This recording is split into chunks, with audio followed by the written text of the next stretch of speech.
Hey everybody, Sarah Longwell here, publisher of the Bulwark, and I'm joined by Lauren Egan, newsletter writer of The Opposition. Lauren, what's up? How you doing? Hey, how's it going? Okay, another good newsletter this week because you're just on my wavelength all the time, right? This is a down with the gerontocracy piece. It is about the idea that the Democrats are trying to get more young people into the party. But why don't you set it up? Because I had a lot of thoughts reading this that I wanted to ask you about. Yeah, well, what I think is really interesting, if you think back to the first Trump administration, the answer to that was, let's elect someone who's older. Let's go back to sort of like the old guard to get us through this moment. And now fast forward to the second Trump administration. And that is no longer how Democrats are feeling about things. And so we're really starting to see kind of a shift in the generational takeover. You're seeing a lot of retirements in Congress right now among the like 70, 80-year-olds.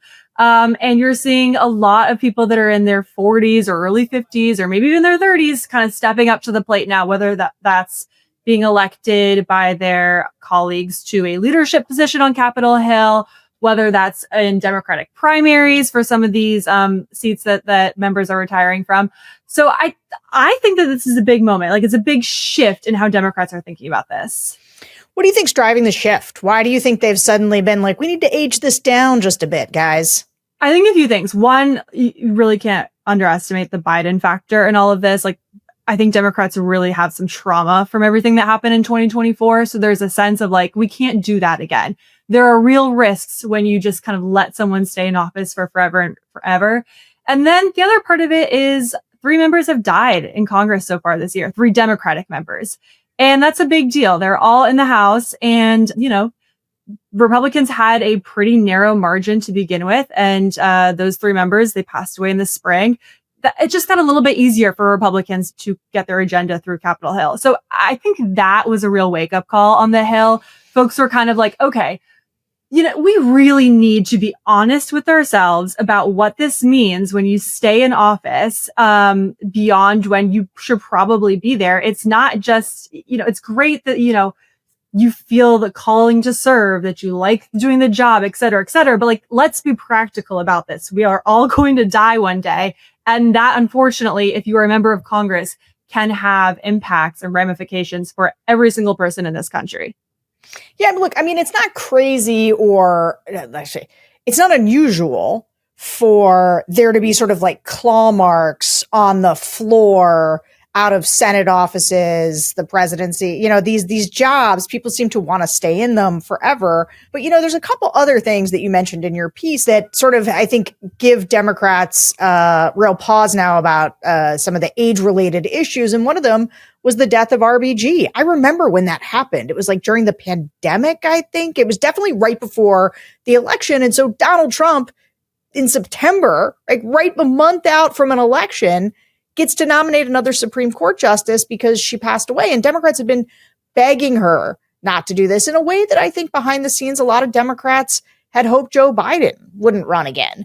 The age problem has been catastrophic in a lot of ways. And this goes to sort of one of my most fundamental frustrations with Democrats, because they talk a big game about the preservation of democracy. And they're right. Donald Trump represents an existential threat to democracy. I agree with that. I believe it. It's the whole reason the Bulwark exists. The thing is, when you have an existential threat to democracy, you make choices then that involve putting ego aside. And I think that would lead a lot of people. It should have led Joe Biden not to run again, despite the good result after 2022. It should have led Ruth Bader Ginsburg to step down earlier, back when Barack Obama was sort of begging her to before Donald Trump took over. And I do think that impact has finally caught up with them, right? And we also saw just, you know, high profile deaths of senators, California senator whose name I am blanking on Feinstein. right now. Mm-hmm. Feinstein, yeah. Right? I mean, we have got to do something about the fact that people are just holding on, not just for electoral reasons, but for governing reasons. I mean, the knock on Joe Biden wasn't, part of it for me is that it set Donald Trump up for a comeback. But the other problem was one of effective governance, right? Like you want people who are old enough to understand how things work, like young enough to do things, to accomplish things, to be energetic in moving things forward. And so besides that PTSD, though, there's another thing I wanted to ask you about that to me would seem like a motivating reason, which is a lot. And you mentioned this in your piece, and I think it's exactly right. A lot of these Democrats are from a different age in terms of communication. And so, they don't know how to deal with the new media environment, the new social media environment. Like their office putting out press releases, that used to work, right? And for somebody who's older, if you can just issue press releases, fine. But like the new media environment requires you to be engaged as a person. So how much is that sort of driving Democrats' interest in younger legislators? Yeah, that's definitely a big part of it. And some strategists that I spoke to for this story, they were kind of saying, it was cute when Chuck Schumer a few years ago used to joke about how he used a flip phone, right? Because that's his big thing. He doesn't have a smartphone. He uses his flip phone to communicate. And now they're like, that's just political malpractice. Like, stop bragging about that. Yeah, like stop bragging about it. Like no one thinks it's funny anymore. Like maybe it was charming a decade ago, but it's not anymore. So that to me kind of like really crystallized a lot of what's going on here. And simply the fact that like, if you're, someone Schumer's age or some of these older leaders, like you just didn't grow up with a social media algorithm and you're probably not even like really using a lot of these apps yourselves. And now that's where a lot of politics is being done. And someone else I spoke with mentioned, Alyssa Slotkin is out there all the time. She's very, very public. She's a new senator. 10 years ago, people would have been like, hey, get in line, wait your turn. Don't go out there and, be leading all the headlines and getting all this press attention. Like there's plenty of people who've been here longer than you. Let them drive on this issue. But that just doesn't happen anymore because now the job just demands that you are everywhere constantly trying to get as many eyeballs as you possibly can. And so this idea that you kind of like wait your turn, Democrats are starting to shed a bit of that. What about, let me just play devil's advocate on this for a second. I think, and you say this in your piece too, Nancy Pelosi, right? She got Yas Queened up and down because people really respected during the Trump years that they had sort of a seasoned elder statesman who knew how to work the process. And so there is a case to be made oftentimes for experience and like deep in the trenches experience.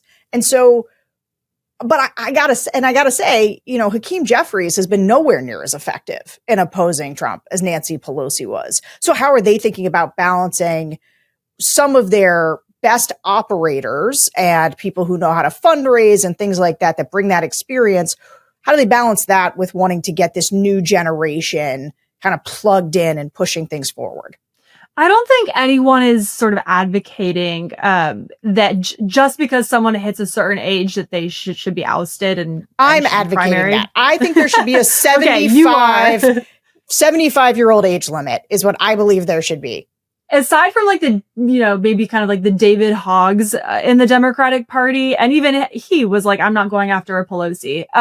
But people like, there are people like in that camp that kind of think like once you're a certain age, like maybe you should go, but no one is trying to go after someone like a Bernie Sanders or a Pelosi. And there is a sense that like, you can be older and be effective. There are people who are going to be running for the Senate, who are already running for the Senate, who are older, like Governor Cooper down in North Carolina. Democrats view him as their best possible shot at picking up that Senate seat. So, everyone's kind of like getting on board and like, okay, this is who we've got. We're gonna go for it. Just because you are older does not necessarily mean that you can't be effective. So I think they're trying to strike a balance. And also too, a lot of strategists were like, if we're just out here saying everyone who's 75, as Sarah says, should go, like we're just going to lose some people. And we want this to sort of happen more organically.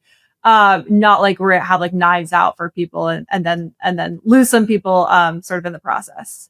Is that the cautionary tale of the David Hogg approach, which, to be fair, I didn't agree with in large part because I sort of thought it was political malpractice to just be primarying people who are in safe seats in this moment. Like there is a balance between sort of running people out of town who are in safe seats and who hold maybe key positions, are good fundraisers, whatever, and getting in a new generation that shows a kind of energy and enthusiasm. But one thing I wanted to ask you about and this wasn't really discussed in your piece, but I'm interested in what you think about it. So I think some of the angst around the younger folks. So AOC, for example, she was kept out of a key position by one of the members who passed away. Like they elected somebody who had a terminal form of cancer over letting AOC in there, because I think there's a sense among Democrats that some of the new blood also brings, like Mamdani, AOC, Jasmine Crockett, they also bring a more progressive style of politics. Did anybody talk about, though, because my pushback to that would be like, hey, actually, a bunch of your moderates are also young, energetic folks. But like, was there any kind of talk about who the young people are? Yeah, there was. And interestingly, it's really, it kind of comes from all different factions of the party. I do think that how Democrats view this moment is not so much as like moderate versus progressive. It really is like, do you have the fight or not in you? And so they point to people like Connor Lamb, who obviously, lost that primary, but those kinds of folks that they feel like could be leaders going forward in the party. It's not just the progressives, even though I think they tend to raise the most money sometimes. Obviously, AOC is a prolific fundraiser, or get, kind of the biggest headlines. But someone like Slotkin does not fall in that progressive camp. And she's made very clear that she views this moment not as like left versus right, like moderate versus progressive, but as whether or not you think this is an existential moment or not. And I think most of the younger members of Congress fall into that bucket of, yes, this is an existential moment and we should all act like it. And do you feel like there's something temperamentally different about the younger people? I mean, one of the things that you think about with the older folks is they still think sometimes that we're living in a normal political situation. And I think this is one of the reasons that a guy like Chuck Schumer just doesn't seem right for the moment. Like, it seems like they don't understand at what time it is, as the kids say. But like, they don't understand the threat that we're under. And look, I'm a big norms person, and I think experience is really valuable in these situations.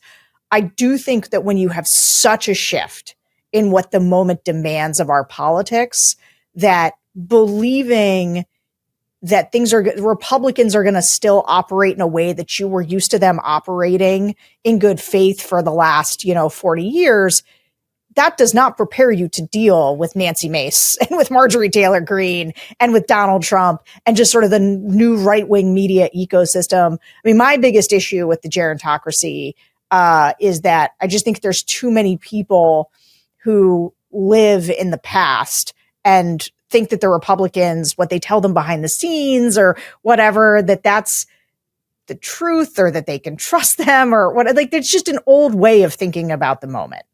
Yeah, I think that's totally true. And it's something I hear from staffers on Capitol Hill all the time, that the older generation of lawmakers totally thinks that this is like the same Republican Party as it was 20, 30 years ago. And they think that, or they operate in a way that they think it's just going to go back to that in a few years once Trump is no longer in office. I think the younger generation is like, okay, this is a turning point in American democracy, and there's no guarantee. In fact, when Trump does leave office, like, Trumpism has not been defeated. Trumpism is not leaving with him. There is a sense that our politics have dramatically changed and shifted, and they're all adjusting to that. But it's just kind of this clash with like the younger people on the Hill and the older folks who I think just kind of feel like it's business as usual, that the Trump era is just something to be endured and we just have to get to the other side. Whereas the younger crop of folks on Capitol Hill are like, no, like this is all out war and we might not make it in one piece to the other side.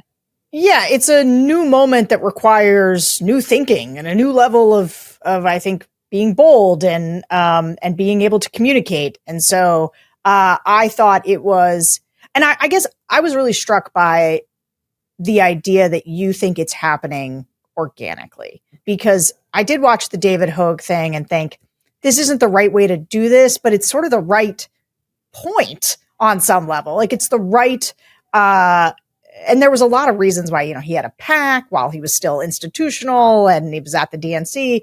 So there were reasons that I think didn't make a lot of sense, but that the idea of how do we get these older sort of entrenched people to understand that it's a new moment. Is there somebody that you see that's doing that work internally? Like when you say it's happening organically, is that really organically, or is there something going on, some kind of organizational push? Is it from donors? Is it from outside groups to say, guys, we need the new blood? I don't think that there's someone going around knocking on doors on Capitol Hill, like lobbying for this, but I think all these people like can see the writing on the wall. They're reading the room and they're seeing that basically since January, the party has just, since Biden lost, essentially, the party's just been absorbed in this conversation about the need for younger leaders. So part of it is for sure some of these folks are just like, don't want to get involved or risk having a primary challenge. They see that voters want new folks in office, and to their credit are deciding that this is the time to go. I do think that, we should give them credit for that. But yeah, there are groups out there that, some of the activist organizations that are being pretty vocal about how they want younger leadership. There's groups like Run for Something, which I mentioned in the piece, that's done a really good job at sort of building up this bench of younger Democrats and making known that they are there and that they are ready to step into office. So I think all of that combined. And then I would say, going back to the RBG conversation, it's interesting to me that RBG happened and then fast forward to 2024, Democrats didn't do anything to ask Biden or to really get Biden to step down until the debate moment. So I do think that the lesson wasn't totally learned from RBG. I think it really took the Biden moment for that to sort of sink into the party. So I think that there's a sense now that it should no longer be viewed as impolite to be honest about the realities of aging. And people are just being more frank and having more honest conversations about that. And I think that's sort of seeped in to the DNA on Capitol Hill. Love that. Glad to hear it. Lauren, another great newsletter from you. Hey guys, go read all of Lauren's stuff. Read all the stuff at the Bulwark. Most of it is free. Sign up for Bulwark Plus if you want to go deeper with us or if something awesome's behind a paywall. Although, we think you can't save democracy from behind a paywall, so we keep a lot of it free. But you should subscribe. Get all the free stuff. Subscribe on YouTube. Subscribe on Substack, wherever you get all your stuff. Thanks for hanging out with us. We'll catch you guys next time.